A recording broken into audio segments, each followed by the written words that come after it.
Welcome, everybody, to PinstripeChronicles podcast. I am Tats. I am here with Donald and Rob, and the Yankees just keep on rolling. The pitching keeps on rolling. The bats are starting to pick up a little bit. We had some contributions from some. We had some new contributors to the win yesterday with Trevino with the 3-run homer. But this is just it would have been a lot uglier if we would have lost that game.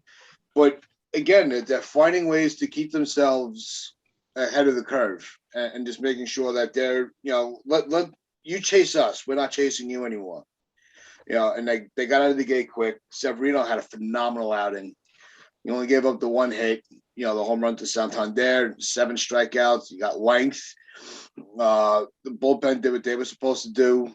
Loizaga he gave up the one hit, but he looked a lot better. He had a little bit more confidence in his stuff yesterday. Green did well. Than Chapman, but sometimes the mentality when you bring in a closer, and they brought this up on the broadcast yesterday, they didn't even like bringing Rivera in if it wasn't a safe situation because there's a mentality with a closer. So he gave up the 1 run, but it wasn't enough to hit the panic button. He took a little bit of velocity off his pitches. I think that's what's going to help Chapman. You don't have to throw 100 to be effective. And I think Matt Blake and Hockey are working with him on that. I say the two of them all the time. One, because, it's the bullpen coach and the pitching coach. I think the two of them are starting to work with him. So you don't force yourself to have to throw hard. Just hit your spots. Because that's what the rest of the pitching staff has been doing and been doing effectively. So I think overall the game was played a lot crisper. And again, Anthony Rizzo and the defense was much better yesterday. Donaldson with that great play near the end of the game, kind of cut in front of Falefa, made that throw, and like Rizzo says, just throw it to me, I'll get it. So it was a much better game. I thought it was a clean game. The bats were very patient.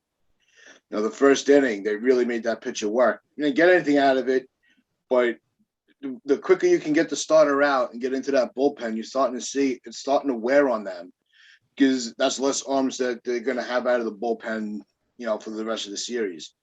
So what was your overall take on how the Yankees actually did play yesterday, Donald? It was just a machine. They just keep on rolling. Yep. They're a machine. They just keep on rolling, baby. Obviously, everyone's contributing, which is great. Mm-hmm. Whatever day it is, whatever game it is, someone new is coming up and putting in a contribution. So yesterday was Trevino / Severino's turn, and in prior days, it's been all kinds of different guys. Obviously, Stanton and Judge, the headliners, but overall, through this year so far, everyone is contributing. So you're getting a solid bullpen, Chapman aside, and you're getting excellent rotation. That every single day you're going to get a quality start from your starter. It's huge. Pitching wins championships. I've said it numerous times. It's well-known saying. Pitching wins championships, and we've actually got the pitching that can compete now. We've got 5 solid starters that will put in a quality outing, and you've got, for the largest part, the best bullpen in the majors. And when you combine that, we're going to win games. We're going to win a lot of games, and especially when you've got 2 elite hitters in Judge and Stanton, and then you've got 3 or 4 more guys who are really, really good offensively, then you're talking a really, really solid team. So that's where we are, and it was quite smart just to give Judge a rest day. It's Baltimore. We've got more than enough offense to win the game, and they did well. And the key is beating up at Baltimore. That's the magic elixir. If you want to win the division, got to beat up in Baltimore, and they're doing that now. They're really doing it now. So yeah, and really good to see the Rizzo hit a home run too. was in a little bit of a slump, but he had a good day yesterday too. So yeah, all good, all good. Yeah. Rob, your take. It was nice to see bullying Baltimore. It's what I want them to do all year. Bully them. Because, we talked about Tampa Bay's record against them when they won the division. And when you win the division, you have a good record against the Orioles. So that's what they have to do. Seeing Trevino contribute every day, it could be someone different. That's the beauty of it.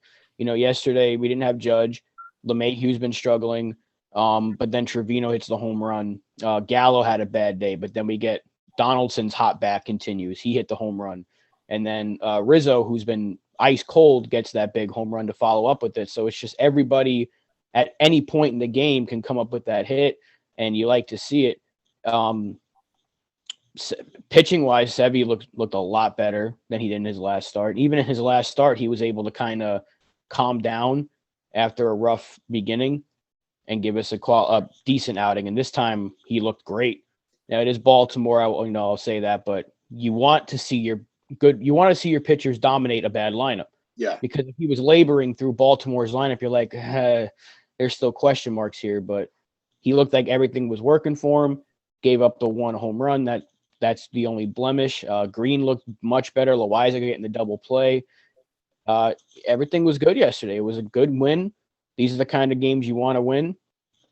And keep it rolling, man. Just keep the good vibes rolling. And Anthony Rizzo, there was a little Twitter exchange going on last night between Donald, a guy, and myself for a little bit, but nice to see someone get shut up. That was nice. That was nice. That was nice. Apparently Rizzo is this awful baseball player, apparently. Worst player in the majors. And me and Rob were like, maybe not. A 2-week slump. Even though he's still hitting the ball hard. He's still hitting it hard. The analytics. He's getting contact. It's not like he's whiffing. He's not Anthony Gallo. He's not playing like Joey Gallo. It's that's a slump. He's not. Gallo just looks completely lost. Rizzo was still, he was locked in. He just, wasn't getting the results out of it. And there's some spirituals out there, man. But yeah, I'm really glad that Rizzo shut him up. Yep.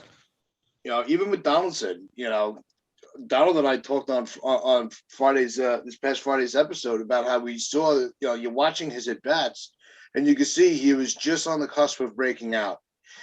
So I think we get credit for getting him out of the slump. So he's taking credit for that. We talked about, we gave him a pet talk, and we're good to go.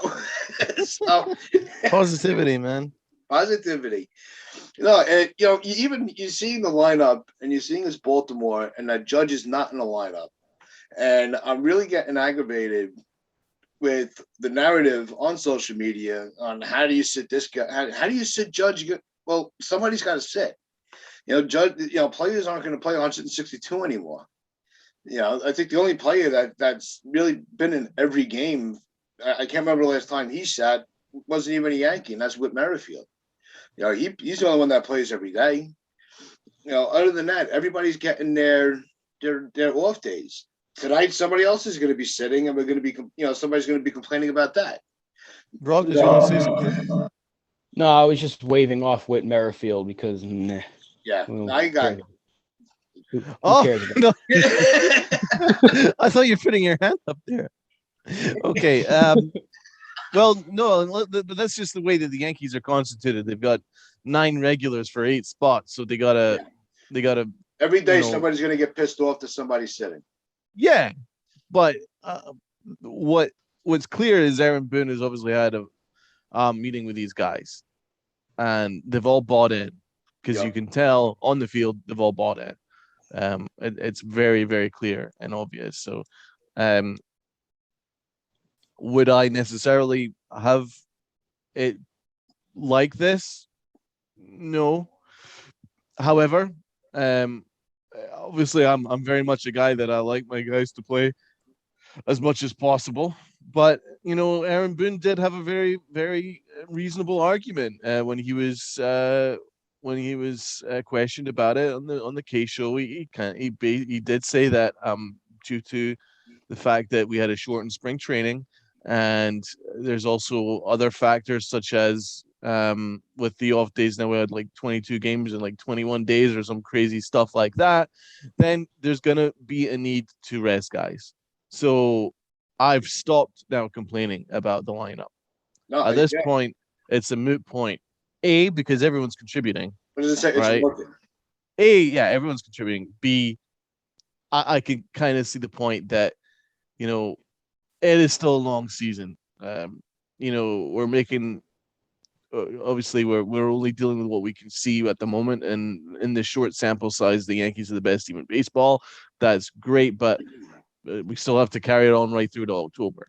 So this is a long, long season. Guys are going to get tired, and it's smart just to maybe ramp them up as the year goes on. I can see the point in that. So I think it's kind of at this point, considering the way the Yankees have constituted this lineup, where you've got Gleyber Torres and DJ LeMahieu, as quote unquote kind of utility guys, where there'll be days where DJ LeMahieu's gonna have to play all around the infield, and maybe Torres is gonna have to play DH, or he's gonna play second base. There, and then you've kind of got this situation with Aaron Hicks playing center field or Aaron Judge playing center field, whatever. That's just how they're gonna work it out on a day-to-day basis at least until the trade deadline, and then maybe they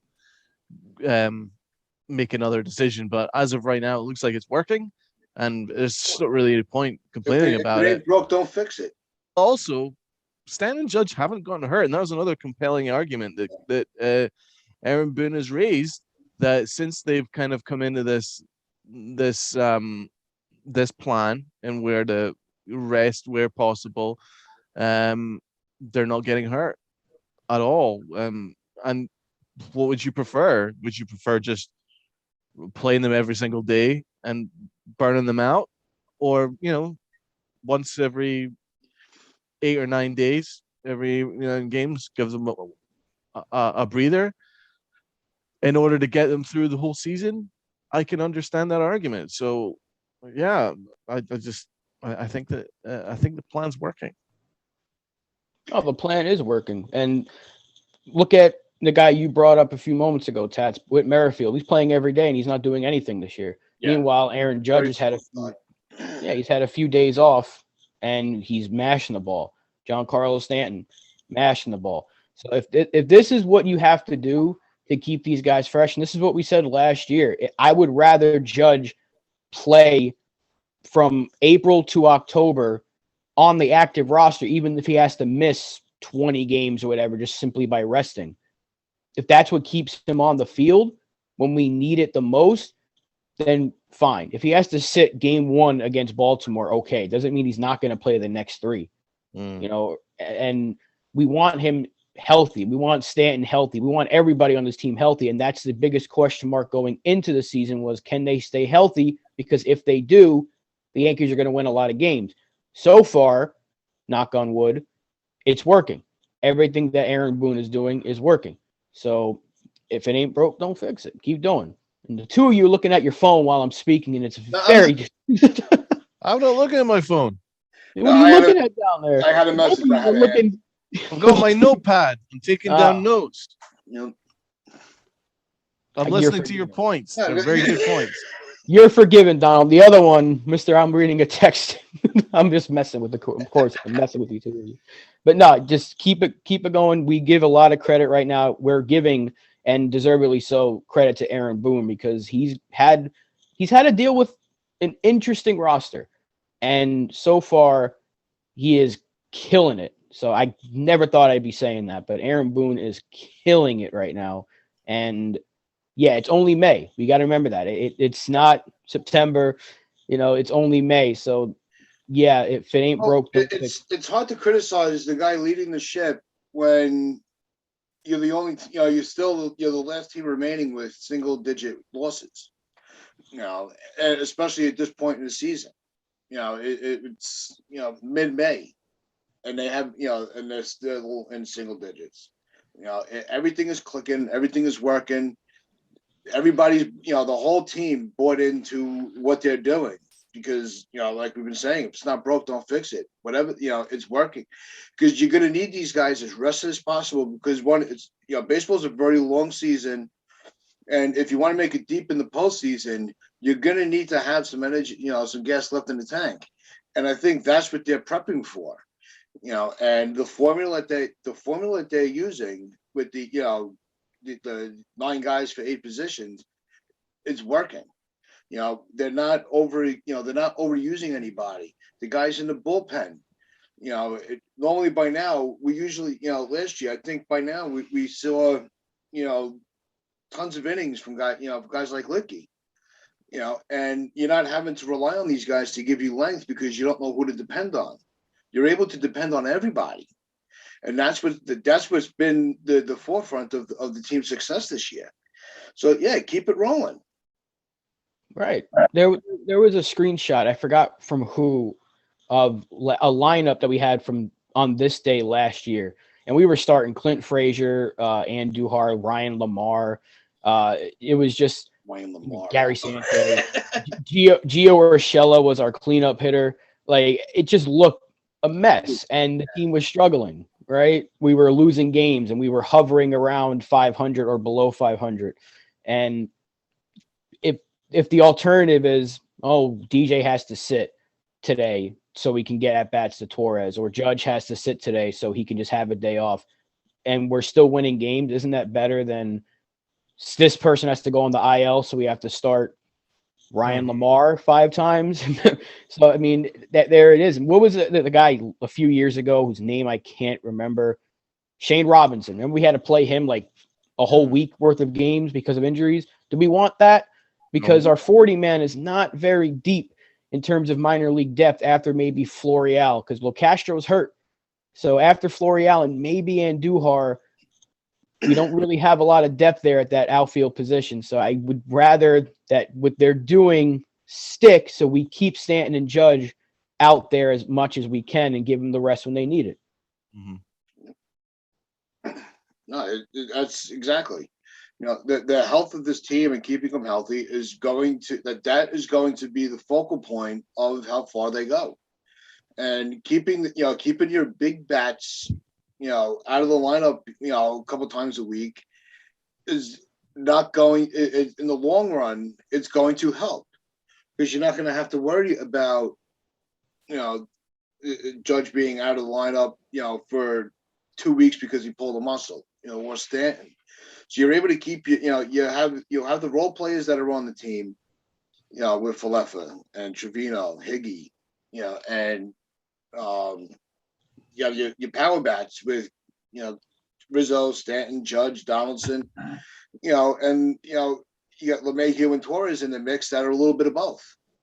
So it just proves that we don't know, this offseason, as much as we couldn't see what the Yankees' plan was, if this was their plan this offseason, then all right, until they, we could say that they were wrong, we have to give them the credit for what they've been able to do.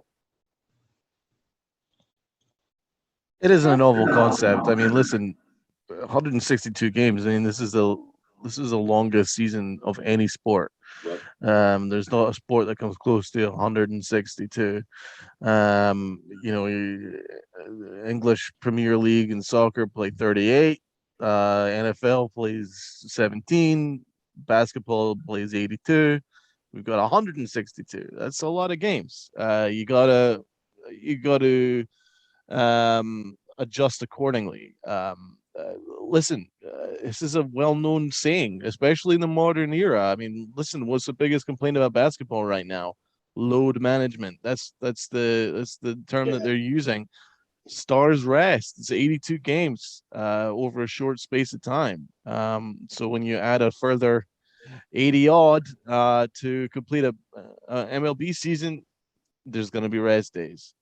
It's disappointing if you're a fan and you turn up at the stadium to see your favorite player and you see your favorite player is on his rest day. That sucks. and I completely understand. But Boone does have a responsibility, and the responsibility is get that team to A, a division, B, a deep playoff run at minimum.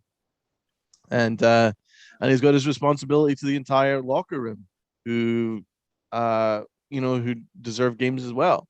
So he's got to manage all that. So far, so good.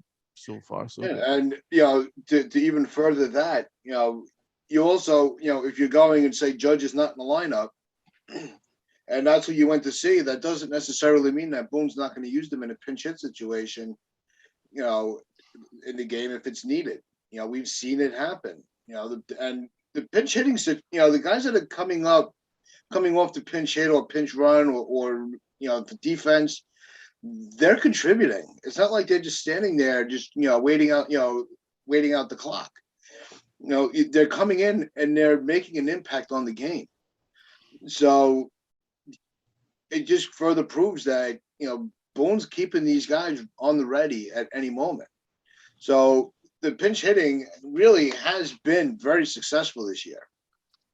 So it's not like you're bringing in somebody that you're like, all right, Judge has been sitting all game, and now he's not ready. They're all ready to play at a given notice. Whether it's in the 7th inning, the 9th inning, whatever it may be, they're so bought in and they're so locked in to finally getting over that hurdle and not being the Bombers that just can't win the game, that they're killing it. Yeah. What was it that I'll give credit to Aaron Hicks. He's the one who said it on the R2C2 podcast. Like, their motto is have some, the word I can't say on here, FU. That was their motto going into the season. They're mad. They're mad that they keep underachieving. Every year they are a really, really good, I won't say well put together, but they're a roster that should win more than they have. And the fact that they got to the ALCS in 2019 and couldn't get past there, the fact that they got embarrassed in the wild card game last year, they got embarrassed by Boston in 2018 in that series. They're angry. They know they should be better than what they've been. So have some FU, and they're showing it because they're angry. Like, whenever, even when the Blue Jays threw at Donaldson, they were ready to fight, and there wasn't even an intentional thing. So they're ready to go at any given moment. They're ready to fight for each other, and they're ready to go win ball games. And that's the mentality you want to see. And they're having fun too. Like, and when Rizzo got that home run last night, it looked like he had hit his first home run of his career. Like, the way the way Judge was like all over him, they're having a good time in there. They're enjoying playing baseball, and winning does that. But when you see an entire clubhouse kind of just all together buying in to what they're doing, it makes watching them fun. Compare what we're seeing right now to last year. We were all just drained. I can't watch this team. They're losing 2-1. They're winning 2-1. And it's not an exciting win where it's like, oh, late hit. It's just like they're scraping runs across, blah, blah. It was a boring team. They didn't look excited at all. And Aaron Boone just kind of sat at that top step and we hated it. But now he's showing fire. He's showing emotion. Everybody's buying in, and it's a good thing because, one, they're winning, and two, even when they lose, you're like, okay, I have the confidence they're going to bounce back the next day and get that win that they need to get. Last year, if they lost, the game we lost to Chicago, right, that would have probably spiraled into like a 6-game losing streak. But they come back. Yeah, they win the finale, they win the series, and they come back last night and beat Baltimore. So they're not letting losses get to them. You have to have a short memory in baseball, especially with this long-ass season. Yeah, and you're going to lose games. That's just part of the game. You're going to run into a pitcher that's just dialed in. They might have a guy that's pitching like Cortez, for that one game, and you're going to get shut down. But like you said, they're not letting it get, it's not sitting in their head. They're like, all right, they're just shaking it off. So even though the season, it's a 162 game season, last year, the last few years, they've hit, 100 wins each season. So they've lost 60 plus games, 60 games. the fact, and it's because I just feel I'm not used to seeing them play this well. We almost forgot that this team can tear it up at any moment. And it goes back to what you were saying with Hicks with the R2C2 podcast. It was he said he wants the Yankees, he wants to help the Yankees get back to where nobody wants to play them.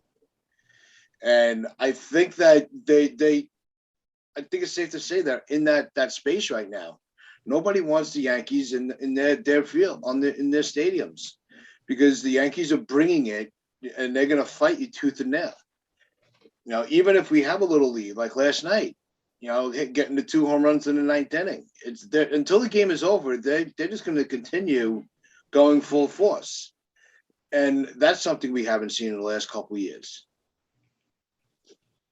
Right. I mean, probably since 2019. We didn't see it the COVID season.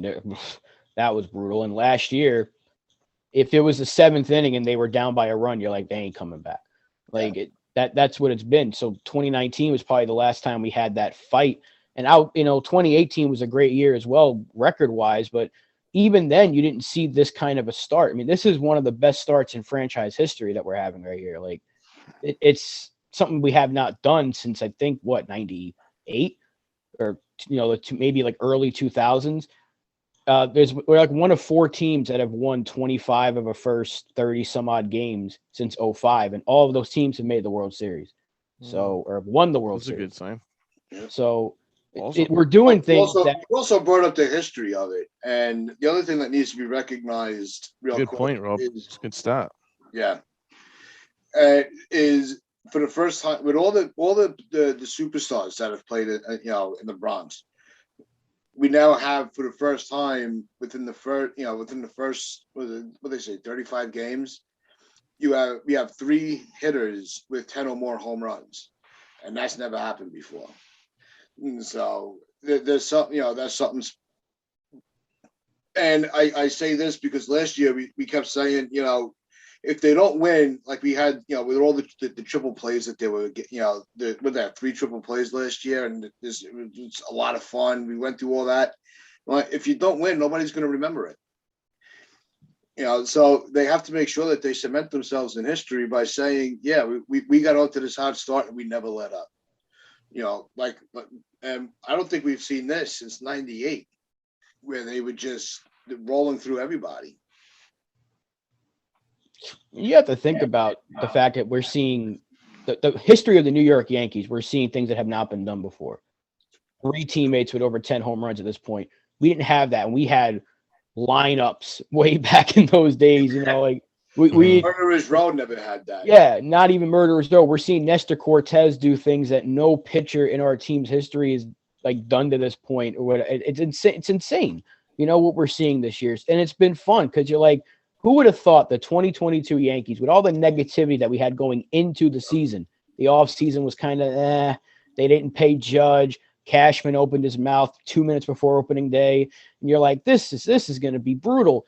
And we're seeing this team break records that we have not done before, with all the legendary history this organization has. So yeah, it's fun, and you want to keep it going, you want to enjoy it. But you're right, if it doesn't end with us hoisting that piece of metal that Rob Manfred likes to call it, no one's going to care. So we have to make sure that that's true. From now till October, and we beat up on everybody, be the bully, become the hated Yankees again. And like Aaron Hicks said, we don't want to play the Yankees. The teams in the 90s, they didn't want to play them. They did not want to see the Yankees. We got to be that team again. And I'm not saying that's going to be the case because of this hot start, because anything can change between now and October. But if the Yankees want them to be remembered, they want this team to be remembered, they have to go out and win it. Win the whole thing. Amen. Don, do you have anything to add?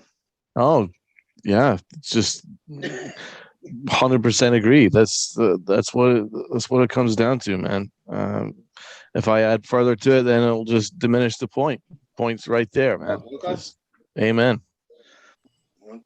So tonight's pitching, we have Taillon on the hill, and he's been one of those middle of the pack guys, but just as effective. you think this is that outing that we can finally get a little more length out of him? You think we can get? I think he needs to get it. He needs to be able to get the bullpen to the 7th inning. I think that would be a fairly good outing for him. Fairly, I mean that's pretty much what you're asking. No, I mean he's 3-1 with the 2.93 ERA. That's middle of the pack. And he's kind of like in the middle of the pack with this rotation. It's like our 3rd best ERA, right? Yeah. Well, it's only 5 pitches. Still, I mean, you're looking How many at pitches are you expecting from a starting rotation? It's only 5. Yeah, it's one of those. You don't think of him as that go-to guy, but he really has. He's been effective. So I think if he can get him to the 7th inning, because I want to see these guys start getting a little length. Is the purpose? But you're getting that. You got Cortez who pitching in the 8th. Yeah, no, I'm saying, and that's going to help the bullpen. Because it did. We saw the first couple of times through the rotation they were only going 5 innings, maybe a batter or 2 into the 6th. But there was a reason for that because it was a short spring training, so they're just ramping up things now. You're starting to get a little bit more length. As I say, if you earn it, then you'll get it. Cortez has earned it. Garrett Cole, you've already seen him getting extra leeway. He went a little bit further to help the bullpen. So you've already seen that from 2 guys already who you're going to rely on as the season goes on. Severino got 6 innings. You can't ask much more than that. Remember, he's not pitched in a couple of years, so I wouldn't expect much more than that. So then you get to Montgomery and Taillon. Those are guys that if they give you 6 innings of 2-3-run ball, they've done their job. Taillon's pitched into the 6th, his last 2 starts. So yeah, and he's got actually the 2nd best ERA. He's got a better ERA than Cole by 0.2. So that's wild. Wow, he's been middle of the pack, Tats. A lot of teams would take that as in their rotation. So if you want to call that middle of the pack, then we're doing something well with this pitcher. No, you know what? When I wasn't looking at the numbers overall, I'm like 293. I'm like, all right, because you don't think of him as that. We've been so locked in with bragging on Nestor and how Severino's been able to play, how he's been able to pitch after being absent for a couple of years, what we were going to get out of Cole, after the first couple, after his first couple of starts where he looked a little, he looked like they weren't ready. And so you almost kind of forget about Taillon because obviously I missed a few key things, but I mean, I'm also John Sterling, but yeah, that's just why do you guys let me talk? Seriously. I'm sensing hostile. We haven't even hit the 40-minute mark, and I've lost it. Well, no, the length thing. I understand that though, because I'm looking at the stats here. He has thrown the least amount of innings out of our starters, but that will change tonight. If he goes 5 innings, he'll have out pitched Severino. So in terms of innings pitched, but we're getting good numbers from him. So if you were to tell me through the first, 7-8 starts that Taillon's gonna have an under 3 ERA, you sign up for that because we saw 100%. It last year how good he's been since May of last year. He's been one of the better starters in baseball for the American League. So overall, he's pitching well. And if not for that second injury he had last year, he would have probably been even better. So he's good. He was never a bad pitcher. He just had very unfortunate circumstances with the Tommy John. And the same thing goes for Montgomery and Sevy. They were good pitchers that just ran into unlucky injury or unlucky circumstances with injuries. So, but now that these guys are healthy, you're seeing they're good. Montgomery's always been a good starter when he's healthy. He's just been good. He's going to give you quality innings, quality stuff. We just can't score for the guy. Taillon was a Cy Young candidate in his healthiest season in 2018. He was really good. Severino would have won the Cy Young had he not crapped out in the second half of 2018 with the injury. So again, you're seeing guys that were already good come back healthy and be good again. So it's not that crazy to think that this rotation, which is what I said before the season, it was good, It's just a question mark because it was fragile.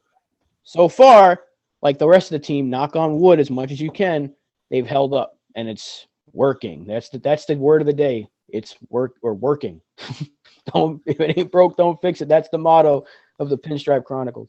Yep.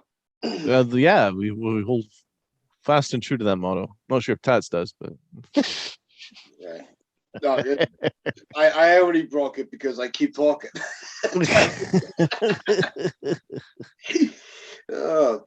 Usually Tuesdays are better than Mondays. you have no excuse anymore, man. Oh, it's No, Monday. I'm No, it's shot. 5 days a week, man. Shot. Just shot. I don't even try to hide it anymore. I can't even, you try to play it off like, yeah, I knew what I was. That was my plan to kind of have you guys, prove me wrong. No, I just talk out of my ass.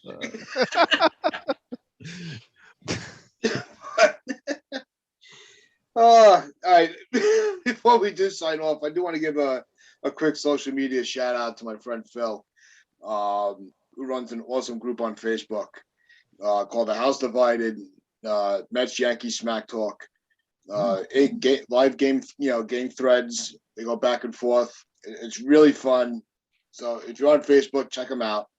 They're very knowledgeable. The guys that run these game threads know exactly what they're talking about.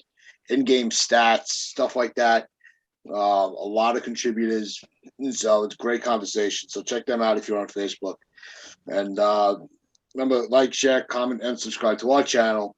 Check us out on sportnam.com/player. Northeast Streaming Sports on Roku. Wear your pinstripes with pride and play hard.